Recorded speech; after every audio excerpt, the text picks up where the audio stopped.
The Pac-12 Hotline newsletter is published each Monday, Wednesday to Friday during the college sports season, and twice a week in the summer. This edition, from Feb. 8, has been made available in archived form. NFL Combine invitations. What the numbers tell us. If the NFL Draft is the ultimate judge of talent, raw, underwear-clad talent, then the Scouting Combine is a close second.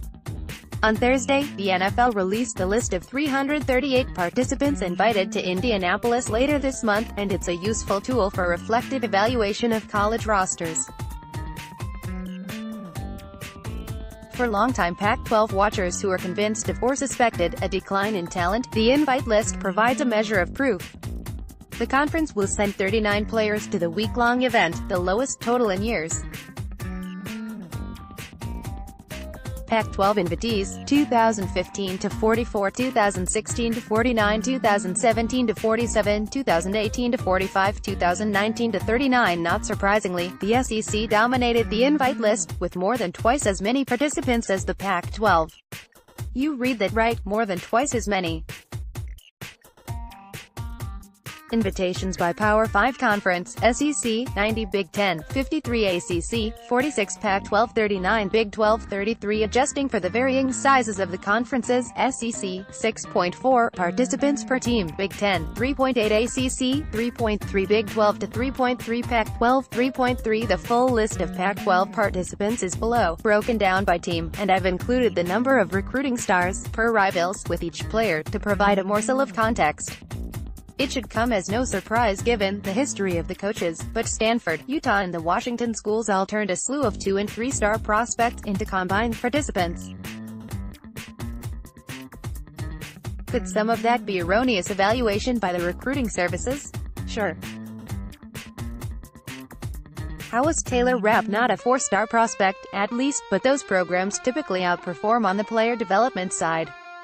A few other notes: Cal was the big winner in the wins per participant sweepstakes. The Bears won 7 games but received no combine invitations. In addition to Cal, both Arizona and Oregon State were shut out.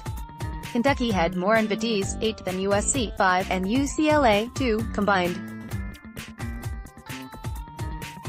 That's wrong on so many levels. Here's the Pac-12 list, with the rivals rating: Arizona, no players invited. Arizona State, WR N'Keal Harry, 5 stars. DL Reno Ren, 3. Cal, no players invited. Colorado S. Evan Worthington, 3. Oregon S. Ugo Imudi, 4. LB Justin Hollins, 3. DL Jalen Jelks, 3. WR Dylan Mitchell, 4. Oregon State, no players invited. Stanford, WR JJ Arcega Whiteside, 3. K. Jake Bailey, 2. OL Nate Herbig, 3. CB Elijah Holder, 3. RB Bryce Love, 4. LB Bobby Okereke, 4. Tay Caden Smith, 4. UCLA OL Andre James, 4. Tay Caleb Wilson, 2. USC LB Cam Smith, 4. OL Chuma Edoga, 4. LB Porter Gustin, 5. CB Iman Marshall, 5. S. Marvell Tell, 4. Utah OL Jackson Burton, 4. LB Chase Hansen, 4. LB Cody Barton, 3. K. Matt Gayen, AS Marchese Blair, 3. P. Mitch Wishnowski, 2. Washington QB Jake Browning, 4. LB Ben Burke-Hervin, 3. DL Greg Gaines, 3. RB Miles Gaskin, 3. OL Caleb McGarry, 4. CB Jordan Miller, 3. CB Byron Murphy, 4. Tay Drew Sample, 2. S. Taylor Rapp, 3. Washington State OT Andre Dillard, 2. QB Gardner Minshew, 0. RB James Williams, 3. The Combine starts the last week in February.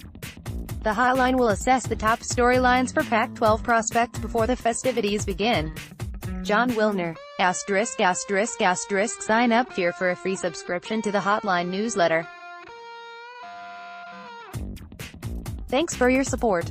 Hot Off the Hotline, a special edition of the Stock Report, published on Thursday, took a deep dive into football recruiting with rising, falling ratings for every team. What might the media landscape look like when the Pac-12 renegotiates its contracts? The Hotline spoke to the man advising the conference on its strategy, and his vision is fascinating. Previous editions of the newsletter are available in archived form using the following hashtag: https://www.mercurynews.com/tag/pac-12-hotline-newsletter/why. We need your support. Like so many other providers of local journalism across the country, the Hotline's parent website, mercurynews.com, recently moved to a subscription model. A few Hotline stories will remain free each month, as will this newsletter, but for access to all content, you'll need to subscribe at a rate of just 12 cents per day for 12 months. And thanks for your loyalty. Dirty Play, a section devoted to content on the basketball scandal.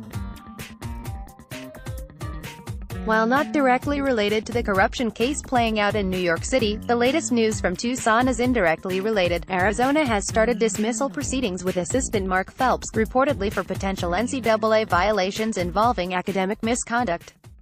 The situation adds another layer of storm clouds to the Wildcats' scandal-plagued program. 3 former assistants under Sean Miller have been linked to improprieties. Meanwhile, the Board of Regents met and supported the decision to fire Phelps.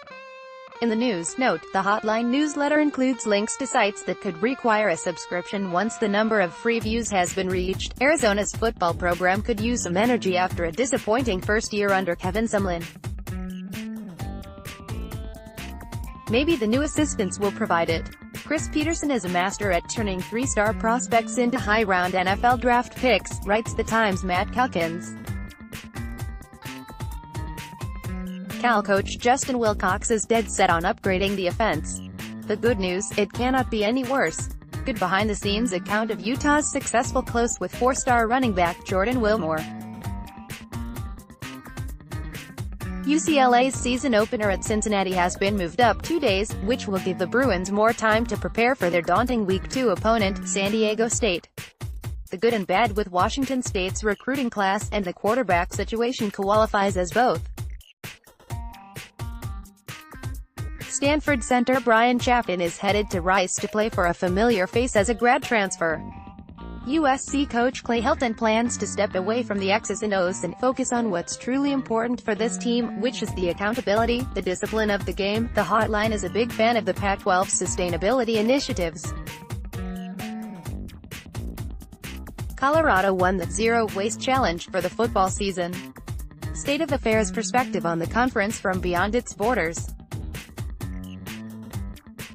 3 Pac-12 assistant coordinators were named top 25 recruiters by Rivals. Yahoo's Pete Thamel plunges into the basketball coaching carousel and leads his latest column with a look at UCLA's options.